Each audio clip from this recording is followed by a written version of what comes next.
Okay, so lesson 6. We are about halfway through, and I hope you are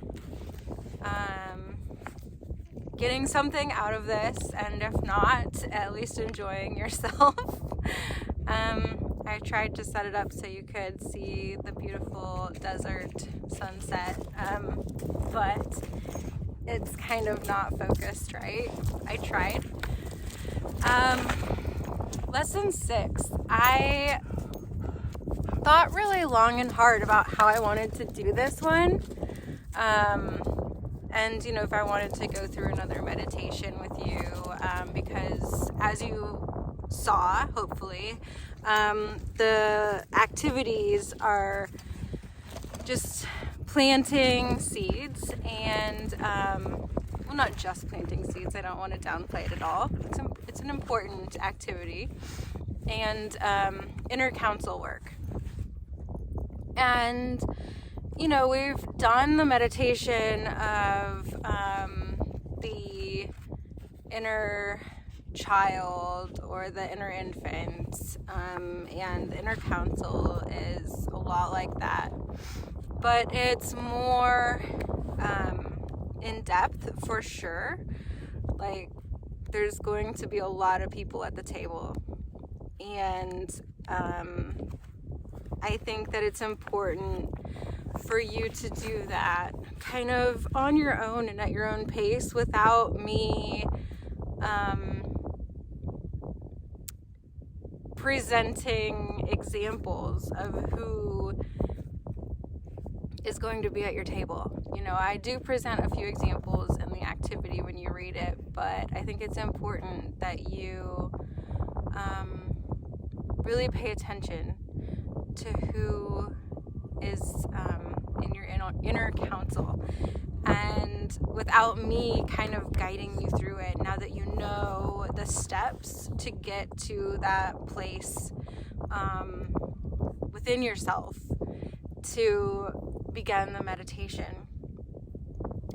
So I wanted to give you as much open creativity or openness to what you're really going to see there, and who you're going to see and who you're going to meet and who you're going to not meet in that activity. But I do think this is an important lesson to really pay attention to, probably the most important.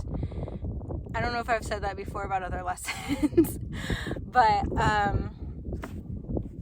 I don't talk about, the zodiac and things like that really in this book or part of the schooling, but, we do go into Pisces season, and we right around the new moon, and we do kind of get over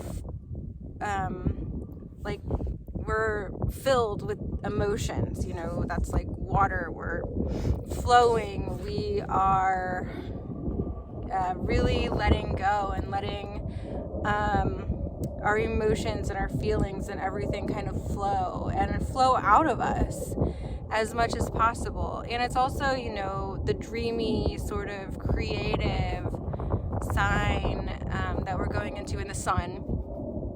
And so we are starting this process of coming out of our shell in so many ways, and it's fun to kind of see how these all intertwine, right? Like with the zodiac and with the seasons and with the gardens and with our seed analogy and things like that. And something I wanted to say to you that is from the book is that, we are the seeds. We are the discarded and weary wanderers of winter, and we're set sent out to start anew. And that's exactly what this lesson is, and this process, this whole last half of what we've been doing has been inner work. And now hopefully you have done the inner work enough this time around, right? Because we do this every year. It's circular or spiral or whatever. That you have enough trust in your intuition to go out into the world and put it out there and really,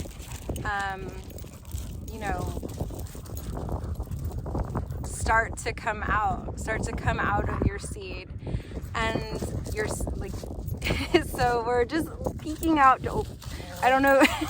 We're peeking out just a little bit, right? We can still kind of have that safety zone where we're in our inner selves working. We're in our inner council. We're meeting these new parts of ourselves, and we're starting to accept them. But we're also coming out into the world. We're putting something out there, which is that seed. So,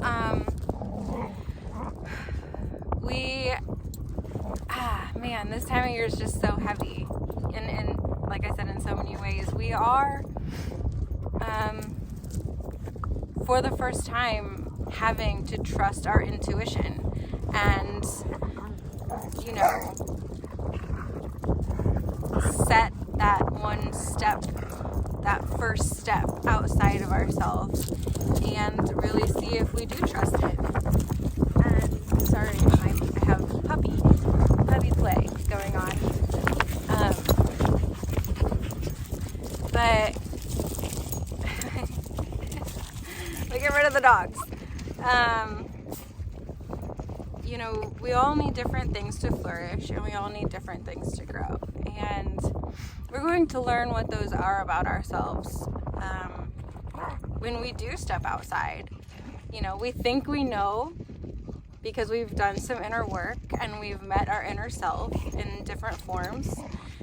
But when we present it to the real world and put ourselves out there, it might be different. And that might be something that we have to kind of change and learn about ourselves. And, in the end here, I say, what do I say? That, we end up understanding that we don't really understand, and that gives us the humility that makes us human and relatable and personable and approachable and empathetic and all of these things that we're learning to be and we're learning to be in tune with. And by that, I'm talking about the resonance and how we resonate with things and energy and electromagnetic fields. And this is where it starts to get a little bit scientific. And I just kind of wanted to talk about that in a different way than what I talk about it in the book. You'll notice, I'm in the desert, so I have a little bit different seasons, but not really, right? Like you'll notice I'm in a winter coat, it's cold, things are just now starting to get green and things, again, different things. It's a cycle here too, but in a different way.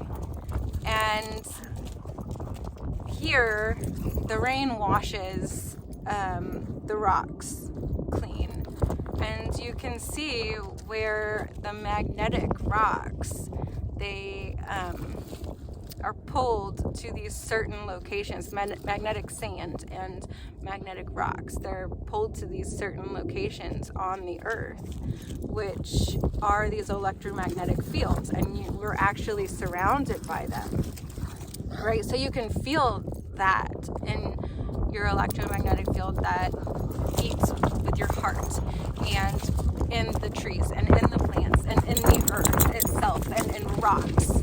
You know, all of these things can speak to you and be a part of your resonance. We can get on that same field and wavelength to understand these things, and it's freaking awesome and amazing. And I really hope that, you know, some of this is resonating with you. And you know, as always, read through it a few times, and go out into the woods and see if you can feel the vibrations, oh my gosh, or the resonating of a tree, or you know, a rock or something like that. And hopefully you will, and you'll be in that space. You know, do the candle practice with it, do the tree practice with it, and yeah, let's become one. And I wish you the best with your inner council work. And as time goes on, we'll be checking in with that inner council work and see how it changes. Just like how, you know, our child and our infant change when we start to talk to them more and start to come to them more. Yeah, so I hope you enjoyed the little bit of sunset. It wasn't quite as focused and beautiful as I wanted it. Let's see if I can, there we go, a little bit, and some dog play, puppy play. Okay, enjoy this month, and I will see you for lesson 7.